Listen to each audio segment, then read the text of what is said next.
Hey everybody, welcome back to Ken Michaels Radio. We've got a great show in store for you this time. We have an interesting topic to bring up. As you know, Paul McCartney in his post-Beatles career has collaborated with a lot of people. I want to focus mainly on who he's written songs with after the Beatles. And my question is, who do you think is the best songwriting partner that Paul has had after John Lennon? Now, he's collaborated with a number of people where he's done one-offs or just a few songs. So we're not including Stevie Wonder, Michael Jackson, Kanye West, any of those people. The three primary people that I think we should focus on would be Denny Laine, Eric Stewart, and Elvis Costello. With those three gentlemen, he's written quite a number of songs with them. And so we have three really fine guests here to bring on who follow all the Beatles music. And they've been on my channel here quite frequently, so you probably know them very well. So let me introduce each one of them to you. First of all, we have Sam Wiles here. Sam is the host of the podcast Paul or Nothing. And he also has something new that he started recently, which he just told me about. He's the host of a show called A Hard Day's Nightcap, which is on Black Country Radio. And this is a midnight hour show. So, first of all, Sam, welcome to the channel again. And what's this new show all about? There was a friend of mine who asked me to come on his show that he hosts on the same network, Black Country Radio Extra. For any American listeners, that's just what a certain region of the West Midlands is called. It's not got any negative connotations or anything. But he invited me on to talk about the poetry of McCartney. And I took Blackbird singing in and I read a few samples from it and stuff. And that Uh-huh. was really fun. And whilst I was there, the station manager happened to be and in a very kind of pathological fashion, I went straight for him. I just kind of pushed people out of the way. I went, "Do you have a Beatles show?" He said no, and now I've been there 6 months, and it's been really fun. Coming up with different Beatle content in the radio format, where it's going to be done in one take, and you have your producer and other people in the room with you, and it has their energy. It's been really fun. Yeah, it's very different from podcasting, very similar in kind of the preparation phase, but I'm really enjoying it. And apparently, it goes out to quite a few people. Hopefully, a few Beatle fans in the local area listen to it. And yeah, what more can I say? Okay. Is this something that anyone can stream? Yeah, so obviously you'll put the links down below, but Yeah. you can always access the latest episode, and then there's a separate link for the back catalogue as well. But if any of you want, I also have all of the episodes downloaded anyway. They give them to me at the end of each show. So you can always just drop me an email at paulmccartneypod@gmail.com, and I'll send you all 7 episodes that we've done so far. Okay, cool. So it's not every week then. So it plays 4 times every week. It plays 4 times a month, once a week, and then I Okay. go in, do a new couple, and then yeah, they same schedule. Yeah. Okay, cool. So you're pretty much a DJ mixing the music and talking about it? Is it like a typical Uh, radio show? it's pre-recorded, but I do have a producer who happens to be called Linda. I call her the lovely Linda, and she's the one who stitches the episodes together for me. They're quite loose with what I can play as well. Like I've played Revolution Take 20. I've played Water Spout. It's pretty wild. Yeah, I'm having a lot of Good. fun. Good. The more freedom you have to play the music, the better the show, as far as I'm concerned. 100%. Maybe they just don't know that I can't play those songs. Who knows? We also have Eoghan Lyng with us. Eoghan has been a frequent guest here on this channel. You know him as the author of the book George Harrison in the 1970s. And not only that, the book has just come out as an ebook for the first time. So that's something where, if you don't feel like getting the soft cover version of the book, you can just buy it as an ebook. And he's also a writer for Culture Sonar, also. I always have this by my side these days. Record Collector magazine. The last few Decembers, they have devoted issues entirely to a Beatle with Paul, John, and now George. This was the one from last December.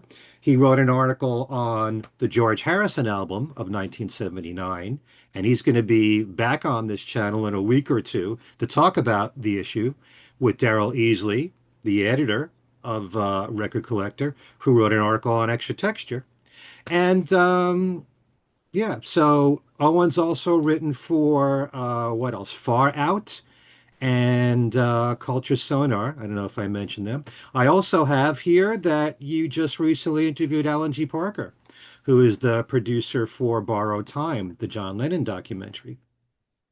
He's also the biggest 10cc fan that I know, so I have a feeling we might know who he might pick as far as Paul's best songwriting partner. But Owen, welcome back as always. Well, that's the reason why I've got this hairstyle. I'm trying to be like Kevin Godley.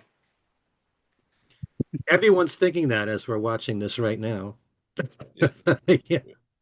So all I have to do is just sound a bit more Mancunian, and I might be Kevin Godley. You can carry on with that accent throughout the show if you feel like it. Gives it more Probably not. authenticity. No. I'm working right now on my Demi's Russos, which is ever and ever, forever and ever, you'll be my sweet, my refugee, my loneliness. But he went for really high notes, which I can't quite hit. It's really good, yeah. Yeah, it's really I good. think so. Yeah. He should be one of the hosts of The Voice, I think, right there. And of course, we have Luca Perasi with us. Luke is on this channel quite frequently. He's got to be one of the most prolific writers out there on the Beatles. If you only saw I dare not show you what this den that I work in looks like. This is fairly cleaned up.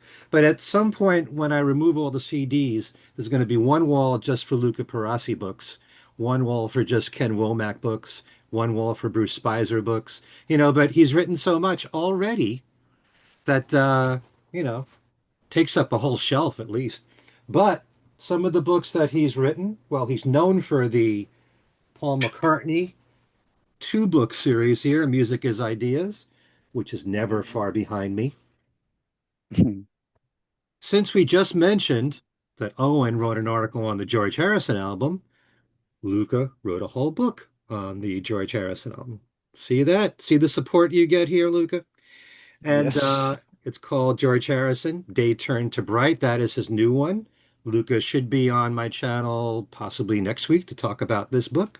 He also recently wrote this book on Back to the Egg, this one on Press to Play, this one on Ringo Starr called I Play the Piano If It's in C. So, and that's all the time we have for you right now here on this show. Now, actually, there's plenty more that Luke has written, but it's always great to have you here and for you to share your opinions and all the information that you have from all the research you've done. Welcome back, Luca.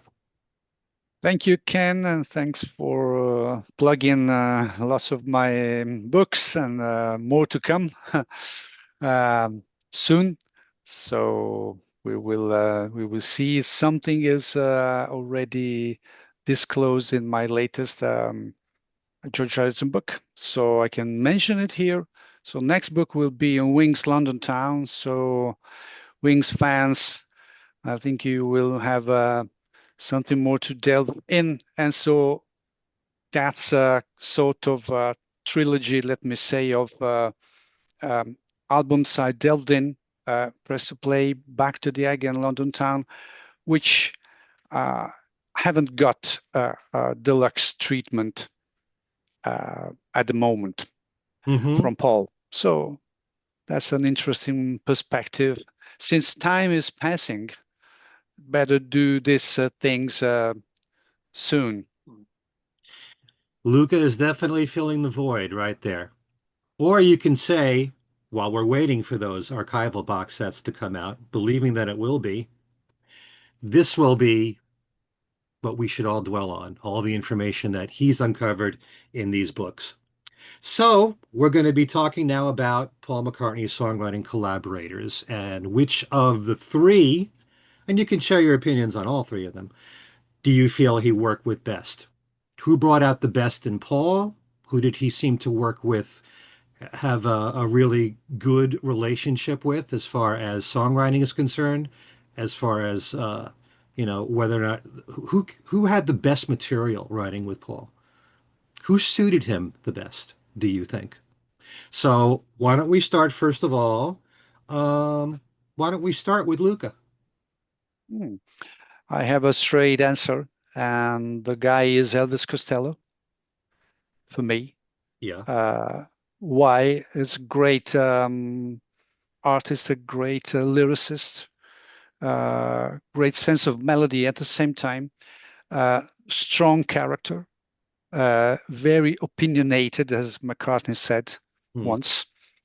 And not necessarily it was the best relationship between the two of them. There were many disagreements, but that's part of a songwriting relationship. I don't think, especially with McCartney, you could have a strong relationship in songwriting if you don't dare to disagree.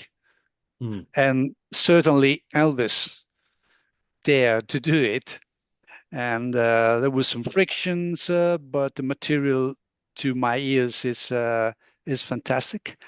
Um, so to me, Elvis Costello is the one who, also because Paul said this, who's near, let me use this in inverted commas, near John, for the characteristic of the personality as well.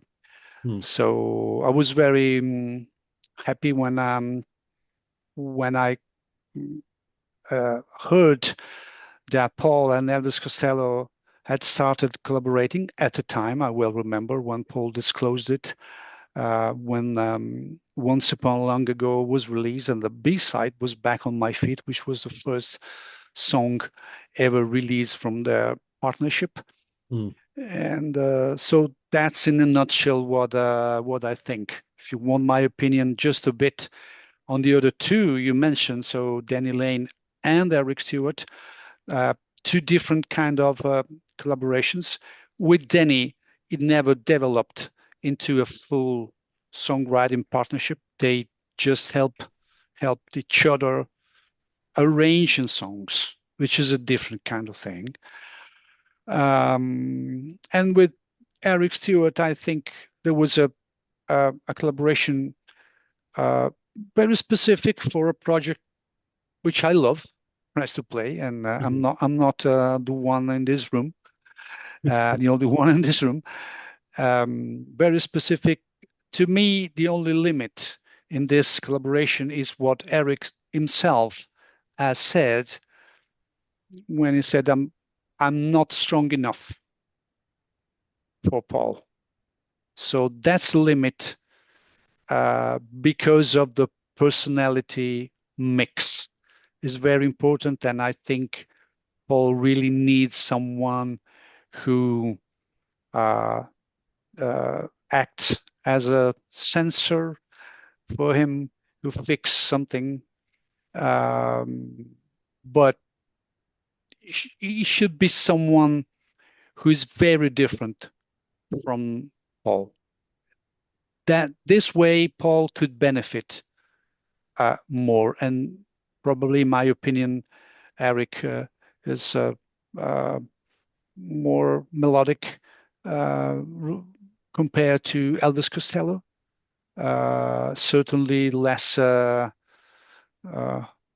but Costello could be a little bit harsh and biting, uh, both in his music and in his way of expressing himself. So that's probably why it wasn't as successful, in my opinion, as the collaboration between Paul and Elvis. Were you already an Elvis Costello fan before you heard he was going to work with Paul? I knew him, and could not say I was a fan. I knew him. I became a big fan after, and I think I have at least 2/3 of his discography, which is huge. Uh-huh. And so I've seen him many times in concert over the years. So it's definitely one of my best artists. Okay, when you say Eric Stewart said that he wasn't strong enough for Paul, do you mean that he wouldn't offer criticism where he felt it was needed? Maybe he was afraid to say that to Paul?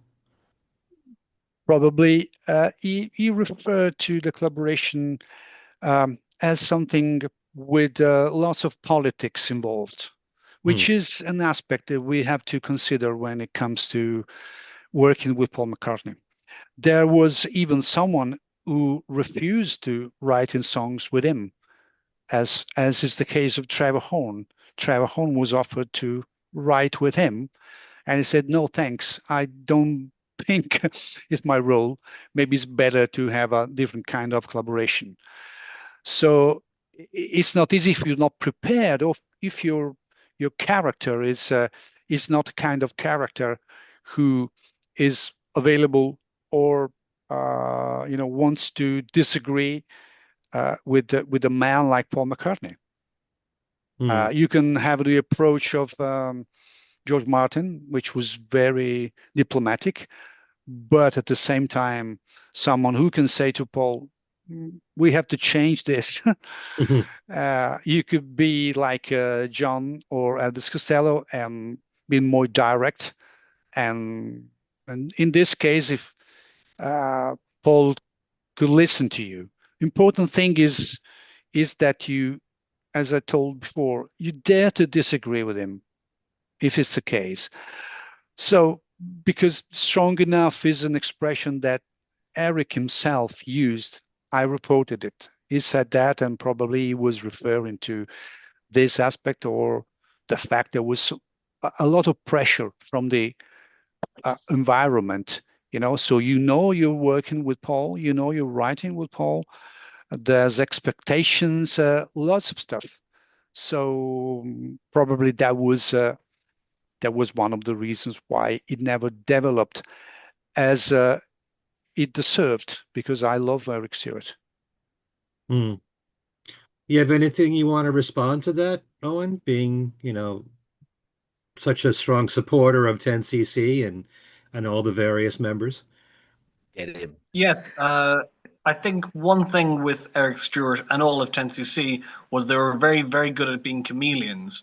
They started off as a studio band for the likes of Neil Sedaka, so they were aiding Neil Sedaka out to develop his songs, and they did help the Manchester football team and various other people. And then when they started recording 10cc and sheet music, they it's commonly believed that Eric Stewart wrote with Graham Gouldman and Godley and Cream wrote together. If you look at the sheet music, everyone took a turn at writing with at least one other person. So there was Eric Stewart and Kevin Godley, there's Graham Gouldman and Lol Cream, there's Lol and Eric. So what Eric was very good at doing was adjusting to the other writer. So when he's working with Lol Cream, he recognized it's going to be a very, very wacky sound experience. When he worked with Graham Gouldman, he recognized it was going to be a different, more traditional sound experience. So my argument is on Press to Play, he was the perfect person to work with Paul McCartney to realize his vision. With Elvis Costello, I sometimes feel like Costello was imparting his vision. It's a bit like what Quentin Tarantino says. I don't make movies, I make Quentin Tarantino movies. And I sort of feel like Elvis Costello doesn't write songs, he writes Elvis Costello songs, which is marvelous for something like you Want Her Too and My Brave Face. But on something like That Day Is Done, I do feel like that would have been better. I don't think that suited Paul McCartney.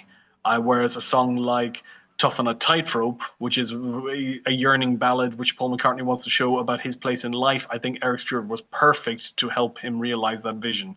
I don't think he was putting too much of his reality on top of Paul McCartney and vice versa. But there's no denying that Elvis Costello is a wonderful talent and he might be the finest lyricist of his generation. But if I have to vote of those three, I think Eric Stewart was the best in that he could help realize Paul McCartney on his vision. Interesting take there. The thing about at least with Elvis Costello, there are certain songs that I hear more as a Paul McCartney song and some that I hear more as an Elvis song. But you do feel that there was a definite collaboration between the two of them. I mean, something like Veronica, those are Elvis lyrics, but it's got this poppy feel to it that was Paul's influence, something like that. My Brave Face is a really good example of the two of them collaborating together and feeling like they both contributed a lot.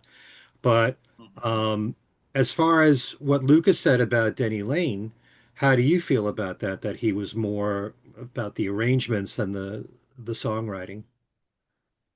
Well, I'm going to have to name drop here. I have interviewed two of the guys. I have interviewed Eric and Denny. And when I asked Denny Laine about Mull of Kintyre, he said that McCartney arrived with the chorus and they built it from there.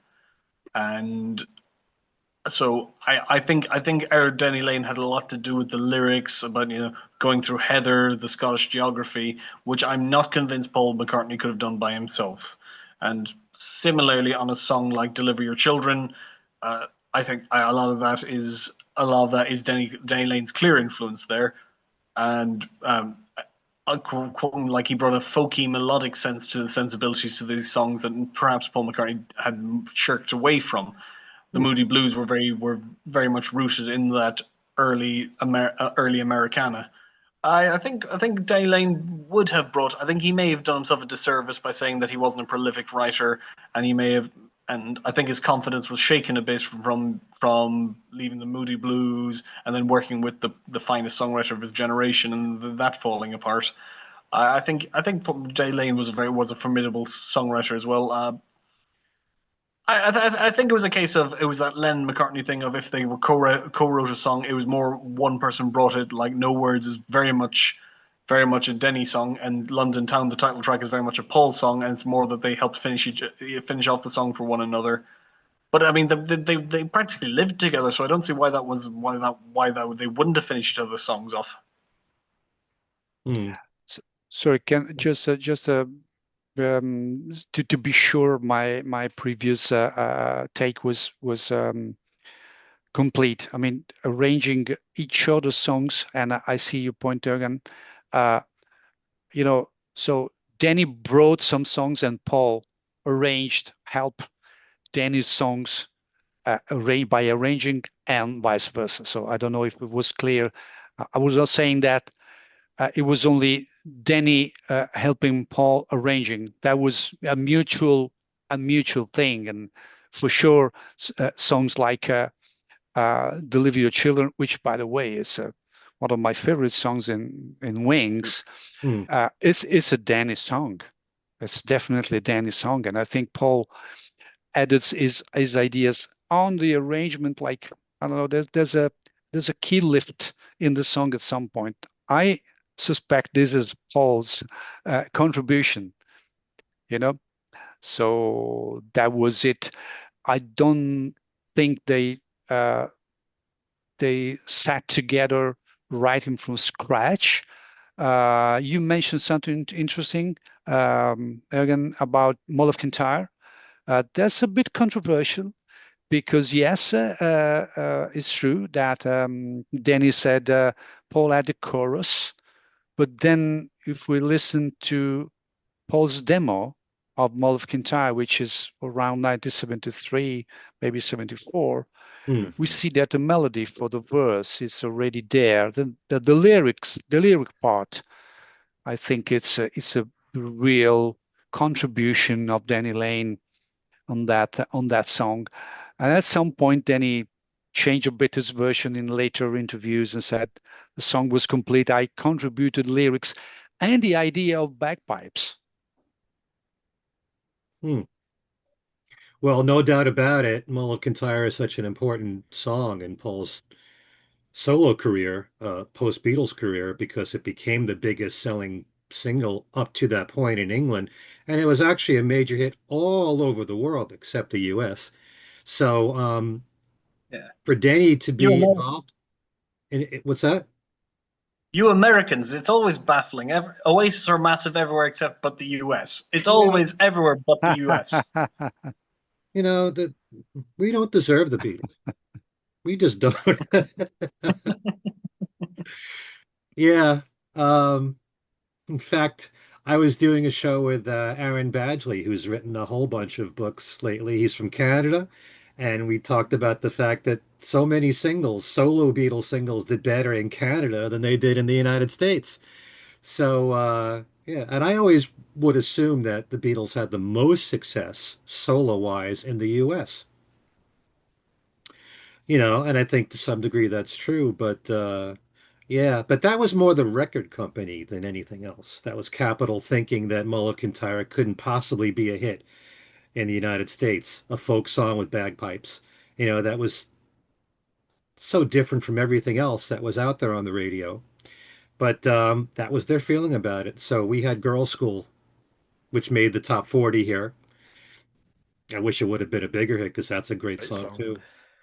But yeah, Sam, I know you want to chime in on all this, but let's start by asking of those three people who you would pick as Paul's best collaborator.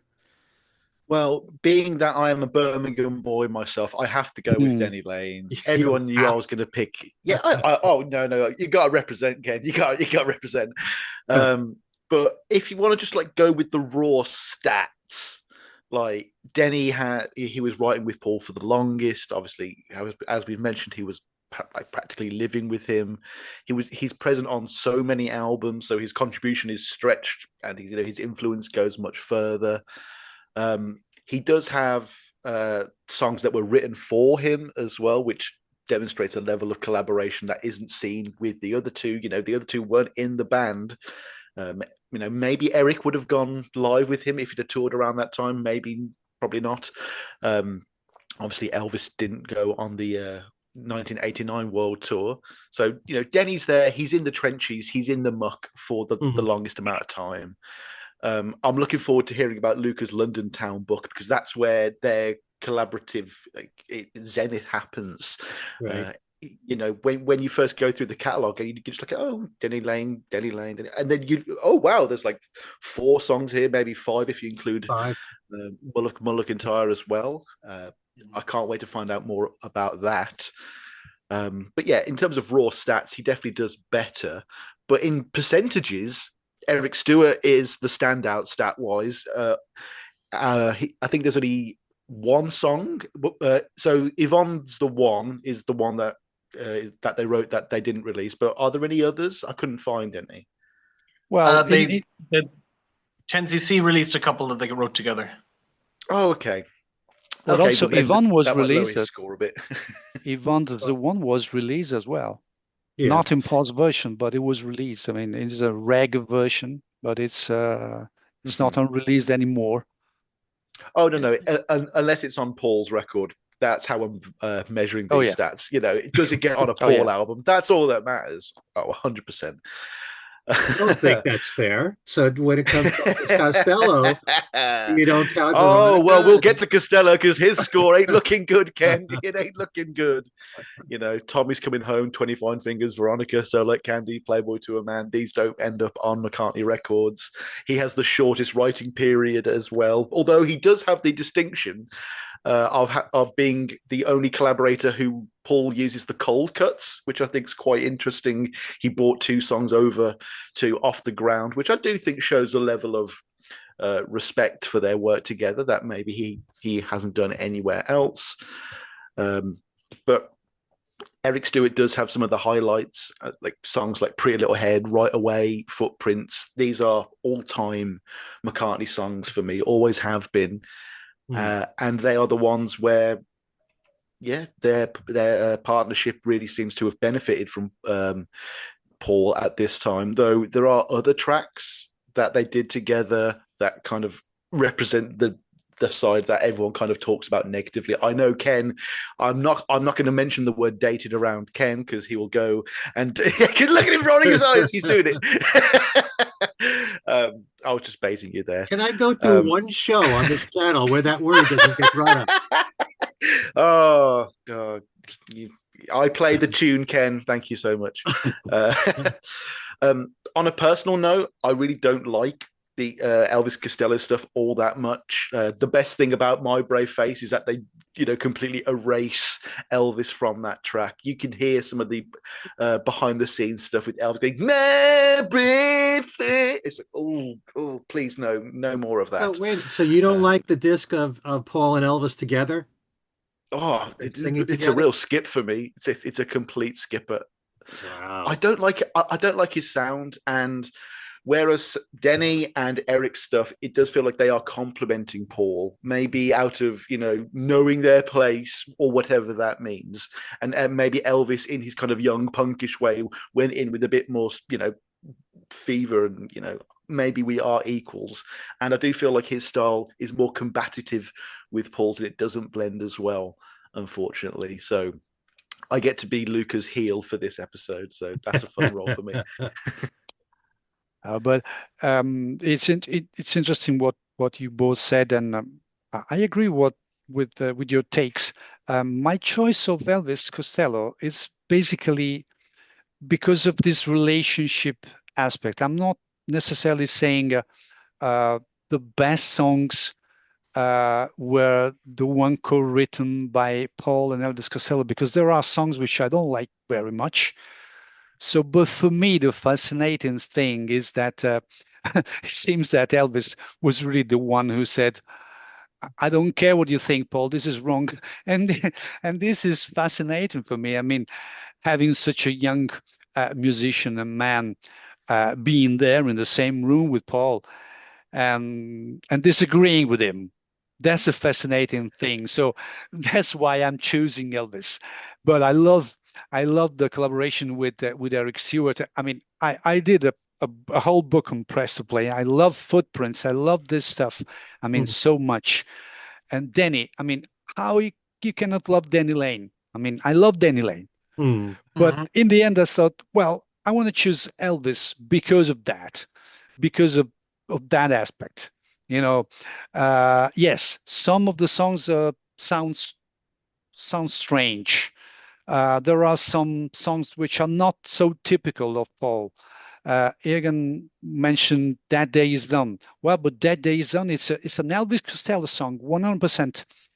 The Hmm. interesting thing that uh, could help us expanding uh, our chat uh, about the songwriting aspect is that, uh, as Elvis said about this specific song, it didn't have a chorus, which sounds incredible. You know, you're a songwriter, but you miss a chorus, and mm, then he needed Paul to have a chorus to put in a chorus and explain the song, explaining what do you want to stay in your song, which is the limit, let me say, to some of maybe some of the music of Elvis Costello. Sometimes it's too much, and Paul is just okay. Let's go back to the basics.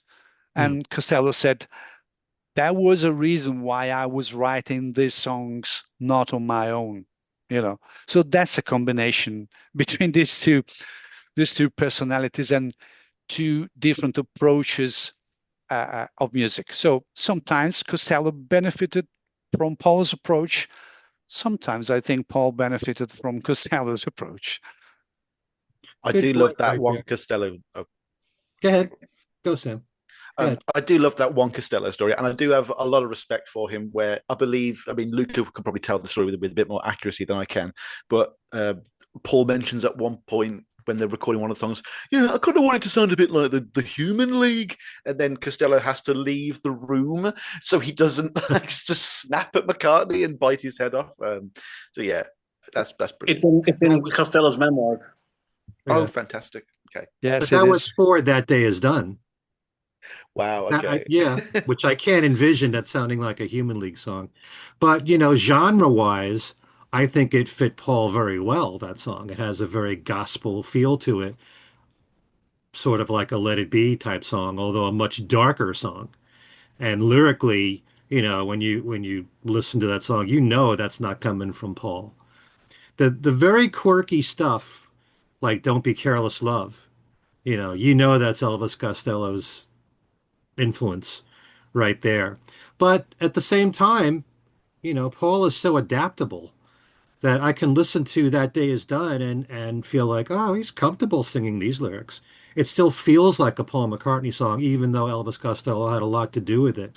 When you listen to Elvis, the songs he wrote with Elvis, do you think to yourself, oh no, that's really an Elvis song, or that Paul doesn't work as well with these songs? Do you feel that way with with any of that material, Owen? Definitely with That Day Is Done, it was based on Elvis Costello's relative who was very, very sick and dying. So I Right. really think he should have sung it because I don't think you get that turmoil from Paul McCartney. Whereas, having read Costello's autobiography, I think he regrets the fact that McCartney sang it instead of him. Hmm.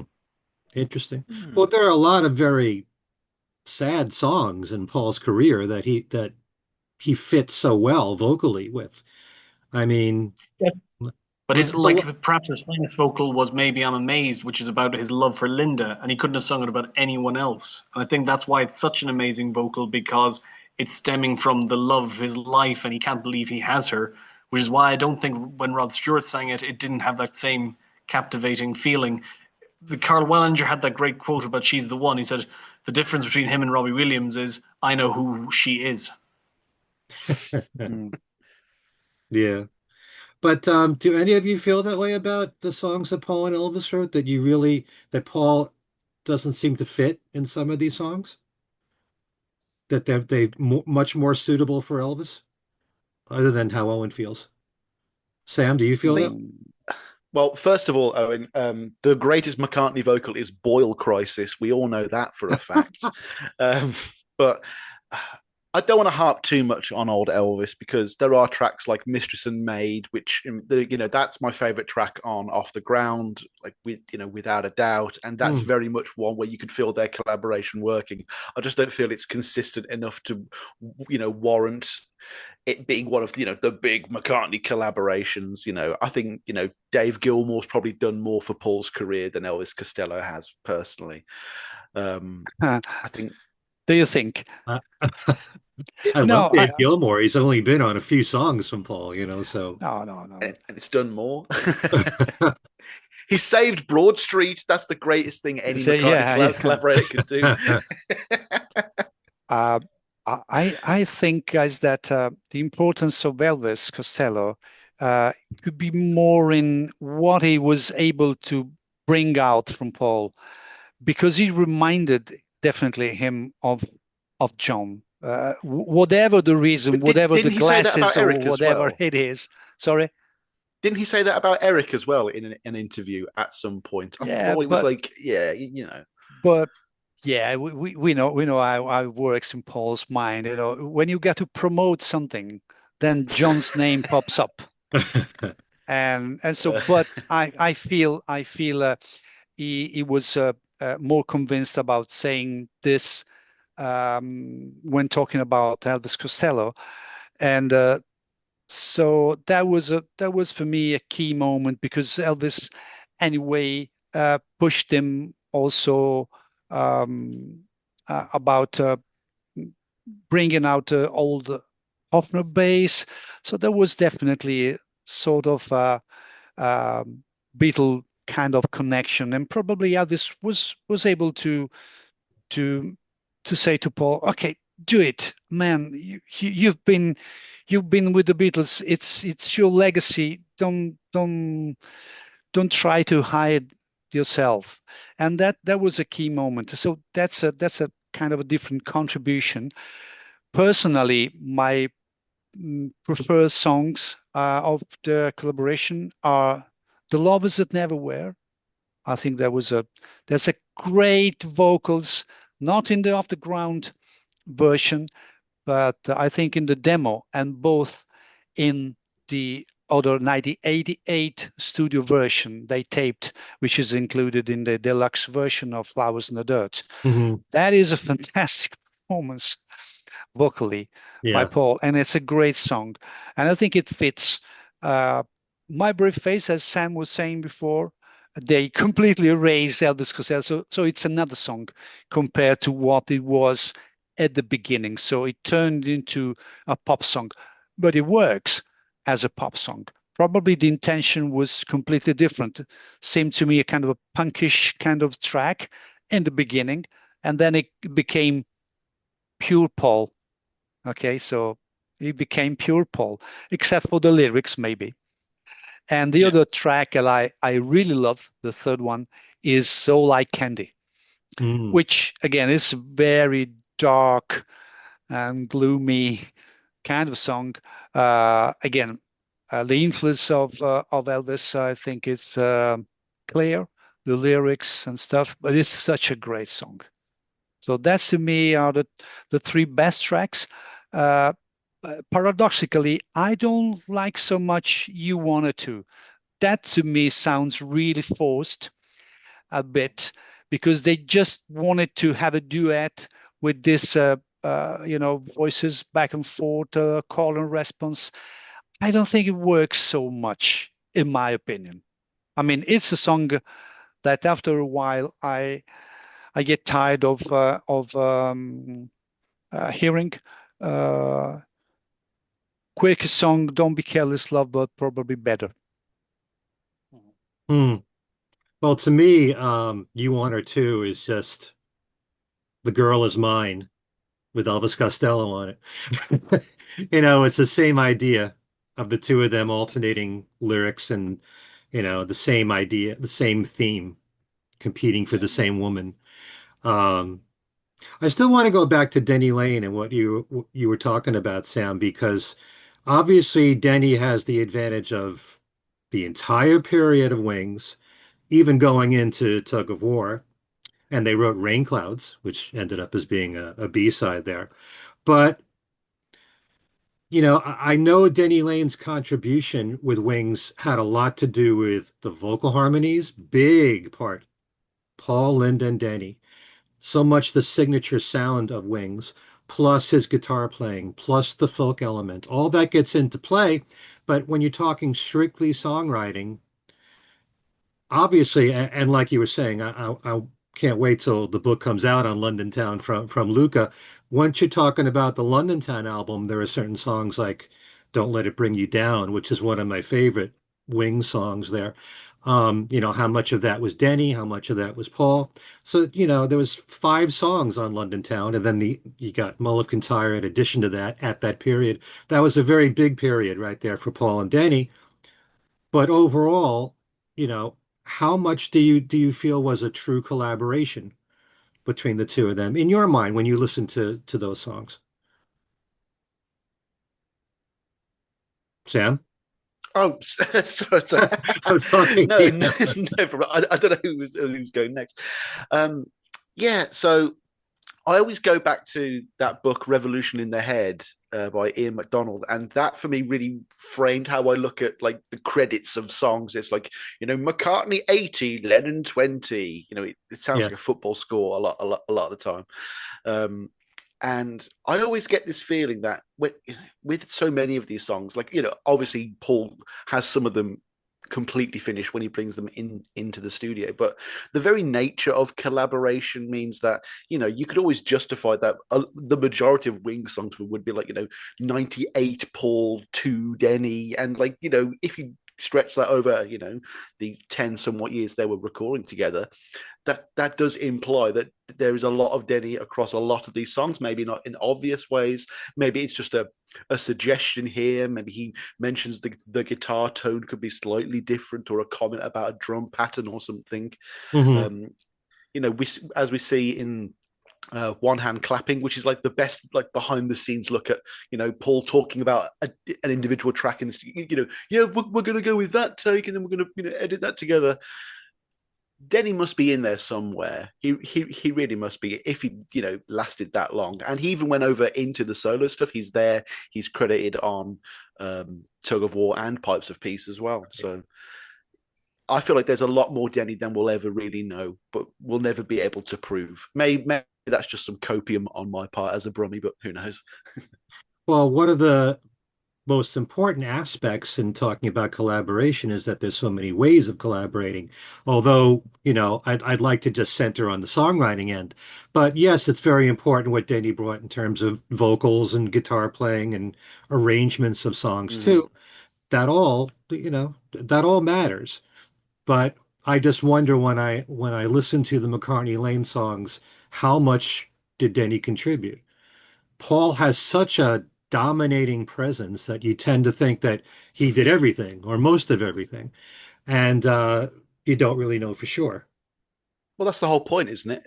The best thing any McCartney collaborator can do is to get out of the way and just let it be a solo McCartney project. I But mean, then it's not fundamentally, really a collab as much a oh, come collaboration. on. Let's not beat around. All right, adult time on this show now. Put the kids to bed. Look, folks, none of these people. I mean, look, I'm a McCartney guy. I hate reading about this. Oh, they're not John, are they? But they're not John.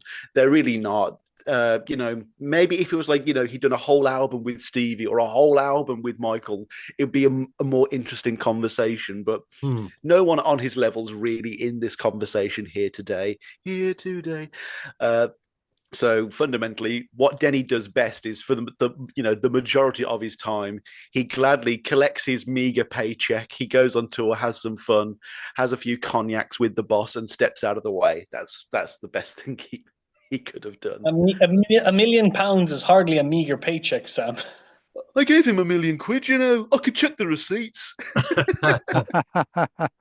I wish I got a meager salary of £1 million. Believe me. And that's in like 70s money as well, when like £1 million was £1 million as well. Yeah. Oh my God. Yeah. Oh. If he had kept the songwriting copyrights to the songs he wrote with Paul, he could have retired easily just from Mull McIntyre alone.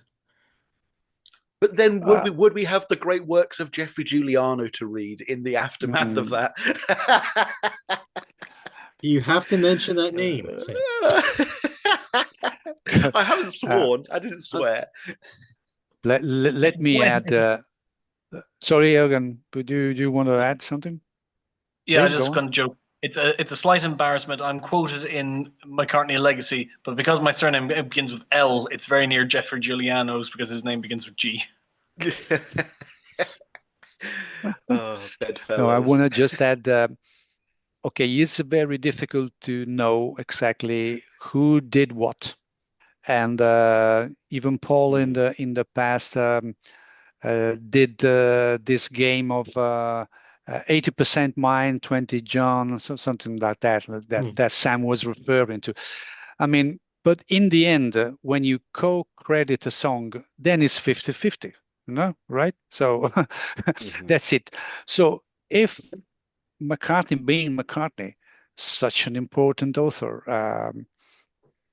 strong personality, lots of things, decided decide to credit you, that means something. That means that means you have done something. Hmm. Otherwise, you won't be credited. So difficult to know exactly. For example, on a song like London Town, which is one of my favorite ever Hmm. Me too. of McCartney and Lane, who did what? We don't know, uh, which is a shame. I mean, I would like to know who came up with this piece or with a specific chorus, or maybe Paul had the first verse, then he added the second verse, which is melodically completely different. These kind of things would be very fascinating to know.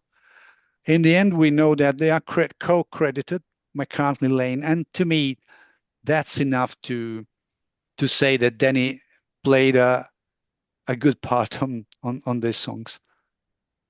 Well, it's not enough for me. I mean, Yeah. you talk about the Beatles, you're talking about the most popular, the most influential band of all time. I want to know every detail about the songs and who wrote what, and we have a pretty good idea, but we'll never find out everything. And certainly where Wings is concerned, it's something that bothers me a lot that you don't really learn a lot about the collaboration within the group.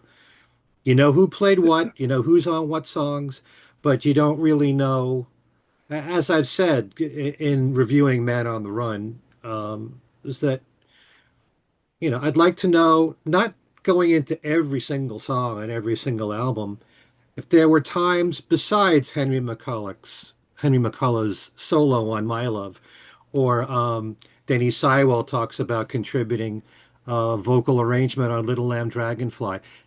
Those are the kind of things I want to find out about because that's what makes a band a band. But Collaboration. but It's more that but important. It's that's more important than their salaries, you know? but, yeah, I know. But that's why I'm writing all these books, That's guys. right. Yeah, We need I you, mean, you know? no, I think sorry, then I leave more space to Sam and Eoghan. Um, well, it's a different aim for Paul when a documentary like this comes out. It's not for us super fans. His aim is having the uh, the best audience in terms of number, the wider audience. That's always has been his aim. Paul McCartney is or should be or he aims to be for everyone. Hmm. I know it's a different perspective. I know for super fans could be frustrating, but that's what he wants to do, and that's why he's still so popular.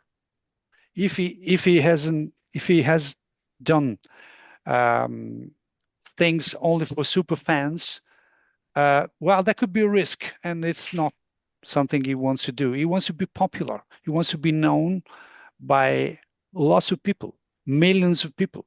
And that's why he plays lots of Beatles songs in the concerts. That's the same reason why. So it's a perspective that we got to understand and we got to appreciate. Although I understand, I am in part frustrated when it comes to documentaries that uh, don't even mention Venus and Mars or Hmm. Retro Speedway or stuff. And but we got to live with it. We got to live with it. And there's room for our chats. Well, I just think that there has to be a way of bridging and pleasing both the hardcore fans and the general fans. And Oh, there Paul, are, yeah. Paul is, 83 as we speak. And will there ever be a proper Wings documentary where you learn a lot about what all the members brought to the band? It, I, you know, I was not pleased with Wingspan. There's moments in Man on the Run and Wingspan that I like a lot, but I'm not learning enough about them as a band. And that's Hmm. my only main complaint about Men on the Run. I know they said it's not a Wings documentary, it's a Paul McCartney documentary. But if you're talking about the 70s and Paul McCartney, it's mostly about the success of Wings. Yeah. Last thing, promise. Last thing. When Denny when Denny left the band, and I Hmm. mean, Wings is a very unique case in the music history because there was no official disbanding. No one ever said Wings are no more. Paul didn't say that. So what they responded to Denny's going out of the group, they say Wings are Paul and Linda and whoever wants to join them. So that was the final word on Wings. So I really understand your perspective, Ken, Hmm. because you were there when Wings were at their peak. So you witness a part of the story which I was not there. When I was discovering music and I was just a kid, 10, 11, 12, Hmm. uh, and I discovered McCartney for the first time in 1982. I never heard of Wings. It's I'm sorry to say that, but that's the truth. That's what happened to me. That's my experience. I didn't know Wings, but I did know who Paul McCartney was. And for me, Wings, I discovered Wings years after. Right. I suppose That's it's different all over the world, but I can tell you from the perspective of someone who grew up in New York in the biggest market in the biggest market and country in the world for sales, Wings was huge. Oh all yeah. over the radio, and it wasn't just Paul McCartney. The other members got airplay. So it wasn't like the same thing as the Beatles. It's not on that level, but they were certainly extremely popular. And they had number one albums from Red Rose Oh Speedway yeah. through Wings Over America, you know? When I was a kid, Ken, I had, even though I discovered Wings after, I had the Wings logo on all my papers. I like to draw the Wings logo all over. So I love Wings, and I mean, I'm not saying Wings were not a band or this kind of things, but in Paul's mind, now it's more important to focus on a wider perspective. Again, frustrating, yes. We have to live with it Hmm. some way. Okay. It all depends on how the narrative is told in future years. Well, If there'll be n any n effort being brought to let us know what all the different members brought to the table. well, you touch a point where using this word, Ken, narrative. Hmm. Narrative is not necessarily facts. Facts is it's a specific thing. That Right. narrative is you can build a narrative over facts and overlooking some facts. You can build your own narrative, choosing the facts. So that's not the truth necessarily. It's a narrative. Hmm. Do you think there will come a day, guys, when in an official Paul McCartney product, they will say something about what really happened on Band on the Run and that the tapes were stolen after the recording were done or not? It's not that important at this point. For us, it's important Hmm. to know how things went. Maybe for him, it's not that important because the outcome, Band on the Run, the success of Band on the Run Hmm. is more important. And so you can adapt your facts and narrative to the outcome. Right. Okay. Well, I'll just stick my 2 cents in as far as my favorite collaborator. And I've often said my favorite McCartney album is Flowers in the Dirt. My second favorite is Press to Play. So it's really difficult to pick between Elvis Costello and Eric Stewart. And I love Denny Laine. I love him to pieces. I love what he brought to Wings. Um, and sometimes it's like when you're talking about Press to Play, Footprints is one of the top songs in all of Paul's solo career. For me, Tough on a Tightrope, which only ended up as a bonus track on the CD, ironically, is a brilliant, brilliant song. I love all the weird stuff, like Pretty Little Head, which was written with Eric Stewart. So I think, it was a very strong collaboration. I kind of wish Yvonne's the one, Paul's version should have been included on Press to Play or released by Paul, maybe if there's a Press to Play box set someday. And I like Paul's versions of his songs that 10cc ended up doing versions of, like Yvonne and Yeah. Don't Break Promises. Actually, what's really weird? Now that I have Owen here, you have two versions of Yvonne's the one. Paul's is more straightforward. 10 cc's is like reggae. Then you have Don't Break the Promises, and 10 cc's is more straightforward, and Paul's is more reggae. What a strange thing with those two That is songs. strange. Um, and I love Hang Glide.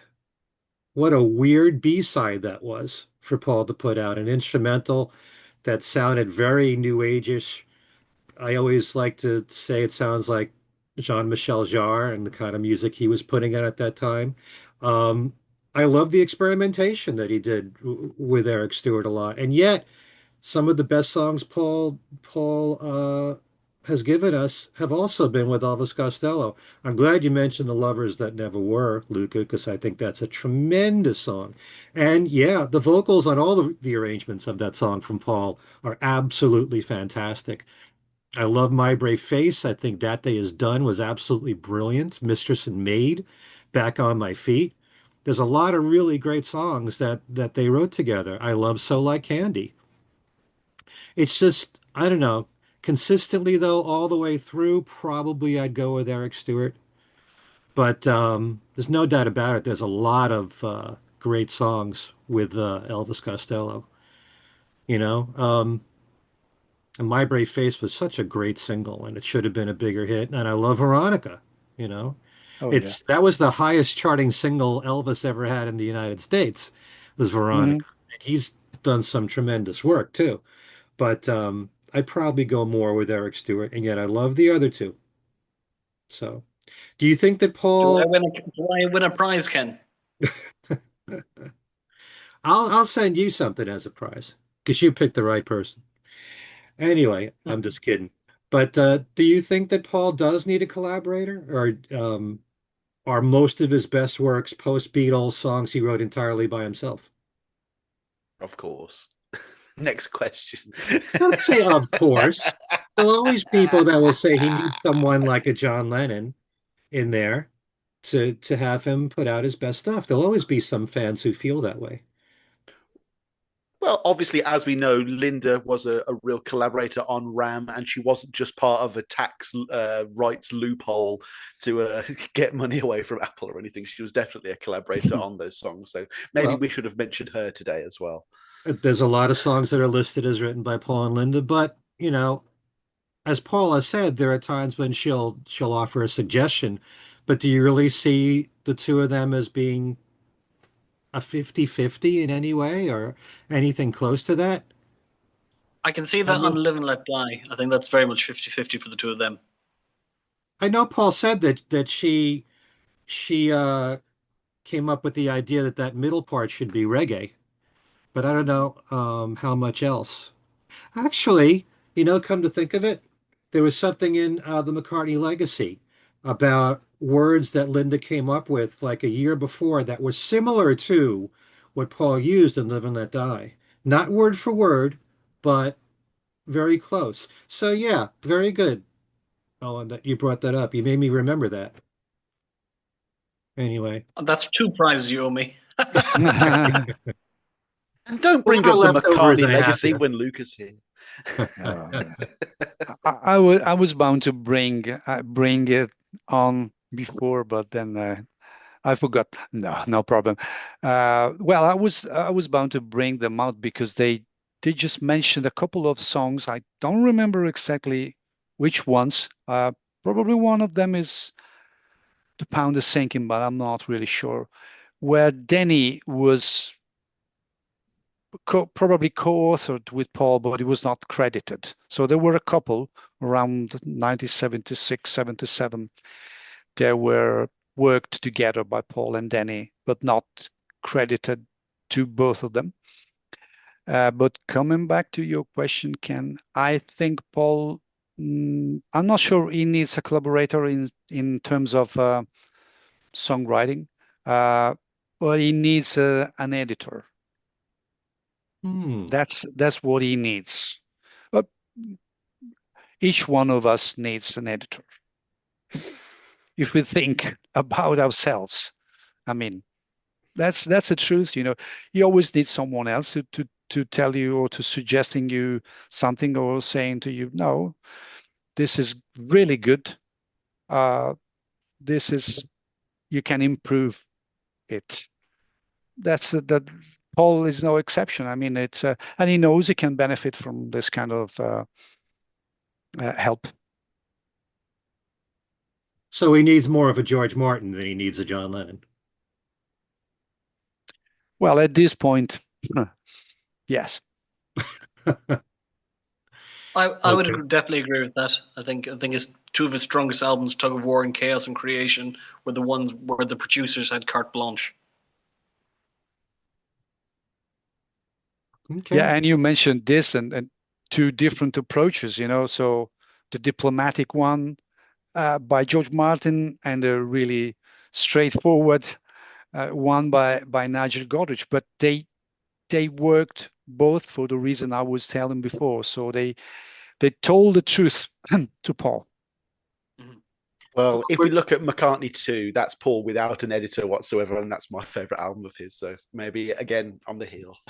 They edited in the end because it was a double. So the record company was the editor. But I know I'm joking. I know what you mean. Hey, there's some people. Wings, Sorry, go ahead. one of Wings' strongest albums, Back to the Egg, was co-produced by Chris Thomas. Again, another man who famously would not put up with any crap from anybody.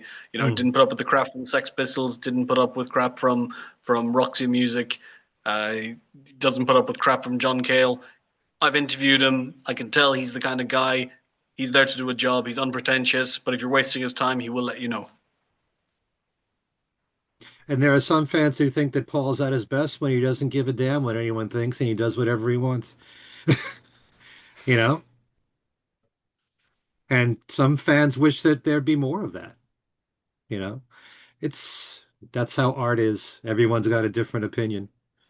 But every now and then I like to bring up the fact that a couple of times Paul has said in interviews that as far as writing songs with someone's concerned, he said Denny Laine is no John Lennon. Stevie Wonder is no John Lennon. Stevie Wonder is a genius, Paul. Eric Stewart is no John Lennon.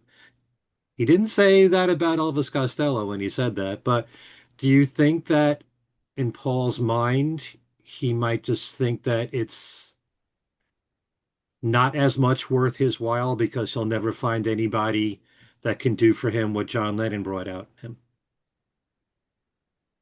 That's a very, revealing thing for Paul to say in interviews.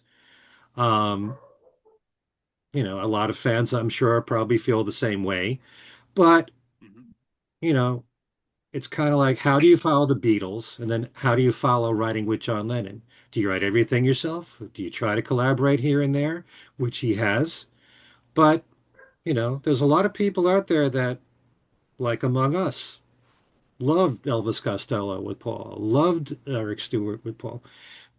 Might feel that he writes his best stuff when he works with different people instead of just relying on his own judgment most of the time. So, what are your thoughts on that, Owen? So I'll go to another interview of mine, which was with May Pang, and she told me that John Lennon asked her, "Should I do some writing with Paul?" And she's like, "Together, apart, you're pretty good. Together, you guys are on another level." Mm-hmm. So I don't think it was just McCartney who missed Lennon. I think Lennon, to a certain degree, realized that post Plastic Ono Band, his music was lacking something. The best song on the Imagine album, Give Me Some Truth, was heavily influenced by Paul McCartney's writing. That's also true. They rehearsed that song together. Although Paul doesn't seem to remember what his contribution was to Give Me Some Truth. He was asked that. Yeah. I would say it's the melody of the that's very McCartney. You've got to get rid of the Gary Cooper line. Yeah. That was his contribution. Sam, do you want to go on replying and then I follow you?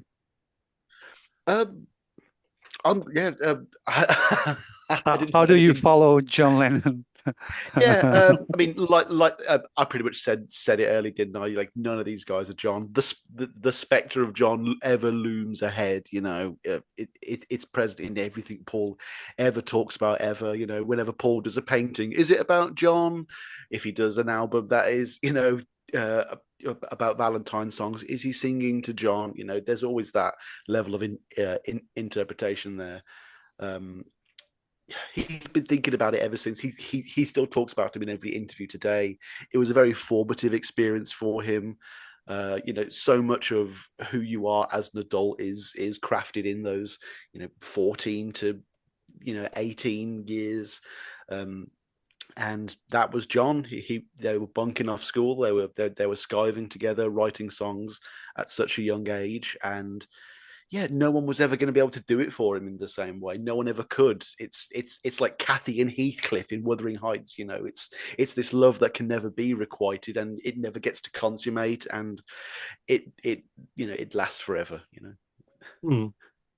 one can always Yeah, argue that there's a lot of very talented people out there in the music business, that could but probably do some tremendous things with Paul. um, I agree with Sam on this aspect. I mean, why no one else could match what Paul did with John? Because they grew together, and so there's more than music. So it's not only a fact of having being talented in music and being a great collaborator because you're talented, because there's a Mm. chemistry that goes beyond. And when you grow up with someone from when you were 14 or whatever, and then you lose this person so tragically, and then inevitably there's a shadow to some extent that you cannot really escape, and so the emotions tied to this experiences are never fade, and we all remember what Paul said when he was talking about here today, and he was remembering that night he was together with John in Key West, and they were crying because maybe they were talking about their mothers that they have lost. So Hmm. how you can, fill this gap? You cannot. And that's the main reason why. And I mean, great collaborators. We have mentioned Denny, Elvis Costello, Eric Stewart, Linda. Uh, there's another field, different field, but Carl Davis was an important collaborator for Paul, although Hmm. in the classical or cultured music. I've interviewed him, and he brought out many interesting points. But these people are not John Lennon simply because they are not John Lennon. That's it. Humanly speaking, I mean, it's so simple to understand, and the fact that Paul brings out this thing so often is no surprising. Uh, it's no surprising. I mean, it was one of the key meetings of his life, and that's it. Yeah. Just Like before we go, oh, Yeah. no, no, go on. Yeah. Just before we go, I do just want to mention like Youth is also an incredible McCartney collaborator as well. The Fireman might be the greatest example of Paul's post-Lennon collaborative experiments. So yeah, I just wanted to make sure that was part of the conversation. Okay. But also, if you look at those albums, the songwriting is credited to Paul. That's interesting. I did not actually know that. Not sure, not sure. We got to check. Some of them are, some others maybe it just says the fireman. So we got to check these credits. I think it was only on the third album, the one where they realized the jig was up, that they credited the songs to Paul McCartney. The first two, there are no credits at all. Mm-hmm. And that's obviously the album that is the most Paul as well. So it narratively lines up as well. Okay. All right. Anything else you guys want to add to this conversation? I have a little tangent going to that Paul McCartney and Lennon thing. You look at who might be the finest American filmmaker of his generation is Martin Scorsese. He can work with any actor. So why does he continuously work with Robert De Niro? It's because they grew up together and they don't have to say, they can just communicate without words. De Niro knows what Scorsese wants. They grew up on the same streets. They have the same Italian heritage. They know exactly. Nothing needs to be said, and that's why we get such fabulous films from the two of them. Yeah. Well, I've often said that kind of like what Luca said, that it's more than just the music itself. It's growing up together, sharing all these memories together. You kind of know how the other one thinks. Mm-hmm. And Paul likes to bring up, especially with Elvis Costello, it was eyeball to eyeball, kind of like, riding with John. And Paul has these very fond memories attached to that. And, they all influence each other. Mhm. And I think the people that you have these strong relationships, these bonds, especially when they're in your early years, have the biggest impact on your life. So, you know, I'm sure that's a very big reason why Paul feels the way he does about John. Anyway, so before we go, you want to just each tell the folks what you're up to work-wise? Luca, you were talking about London Town being the next Yeah. McCartney book, Wings book. Talked about this, and then I got to feed also my Italian audience. So the next book in my timeline would be an essay on McCartney's. Well, it would be called, roughly translated in English, it would be called something like "Building Music, Pop Song as a Form of Art." So it's an essay, and I think I will be doing it in English around the end of this year. So London Town, we have mentioned it, and other stuff as well, but it will be revealed at the right time. I just had the news of my translation in Italian of Paul Weller's biography, Hmm. which was a great work, and I'm very happy and proud to have been included in the team of translators. And very well, many nice mentions in Paul Weller's book of McCartney. So if only for this, check it out because the English version has been very successful over the last months. Um, and then we're working on a McCartney special with a magazine, but I don't know. Let's see. Italian market is it's a bit different, but I'll let you know. Okay. And don't forget, this is the latest one from Luca. Halfway done with it. Okay. And Luca will be a guest on this channel probably in about a week from now to talk about the George Harrison album from 1979. George Harrison by George Harrison, Day Turned to Bright. Sam, how about you? Tell us what's been going on with Paul or Nothing. Yeah, I'm just trucking on. I've never done seasons or anything. Obviously, like as someone who purports to do writing and purports to do journalism, I feel in bad company at the moment. Obviously, uh, my two compatriots here are definitely doing much more interesting things. But if you like a bit of podcasting, if you like a bit of Paul McCartney content, then just come and check out Paul or Nothing. I'm just in the middle of releasing a two-part conversation I had with the founder of the Queer Museum here in the UK, and we just talk about all things LGBT and the Beatles. That was really fun. Me and my one of my regular guests, Max, we're going to talk about Man on the Run soon, and I'm slowly but surely building up to what will probably be another 5-part series on Memory Almost Full. So I'm looking forward to that as well. And then if you're here in the UK, you can check out Black Country Radio Extra, A Hard Day's Nightcap with Sam Wiles. Apparently it reaches 6 million people. So if you want to be one of those 6 million, stay up late because we're on at 11 till 12 most Monday nights. Okay. So if you want in-depth stuff, like a 5-part series on Memory Almost Full, that's where you turn. Mm-hmm. If It's a you don't turn on want or a turn off. to, if you don't want everything glossied over, you know, which some might look at Man on the Run. I'm not saying I feel that way, but if you want something more. Some people are saying it. And Owen. Okay, well, first of all, Sam did a fantastic 4 or 5 part series on chaos and creation, which was excellent. So you should listen to that.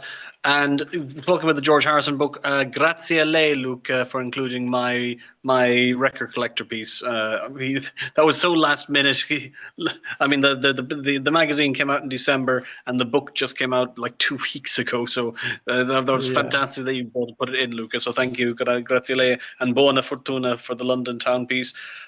I will send you, Ken, the latest Blitz magazine that people can get if they're fans of Culture Club. I interviewed the producer Steve Levine.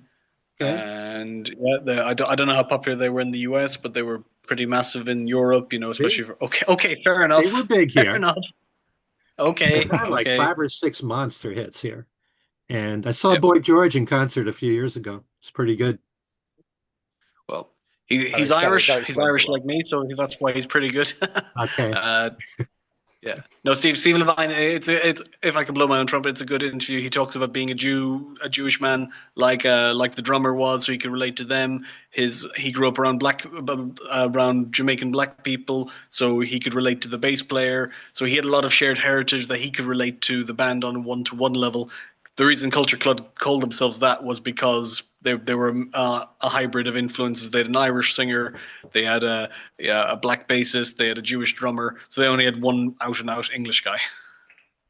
Out and out. I always Well, I remember mean, if you want to sort of, the first yeah. time I ever heard Do You Really Want to Hurt Me? I thought it was Smokey Robinson singing. It was that good a vocal, you know? Really, it's such a It is a smooth, fantastic book. powerful, high vocal there. Anyway, so again, this is the Record Collector issue. Go out and get it.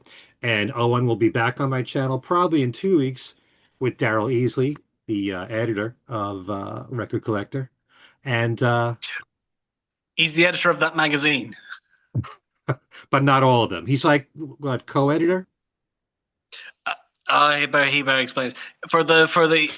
For the Beatle solo Beatle magazines, he's the editor, commissioning editors for those. But for the monthly magazine, it's Paul Lester.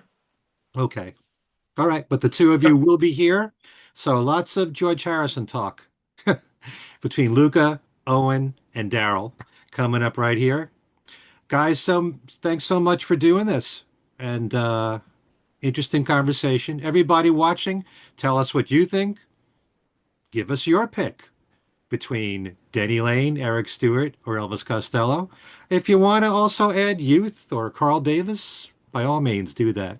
And thanks so much for watching, and please subscribe to the channel or tell other Beatle fans about it. I'd really appreciate that if you did. Okay? Thanks so much for joining me, and as Paul would say, I'll see you next time. Peace and So, love. Peace and love. Bye.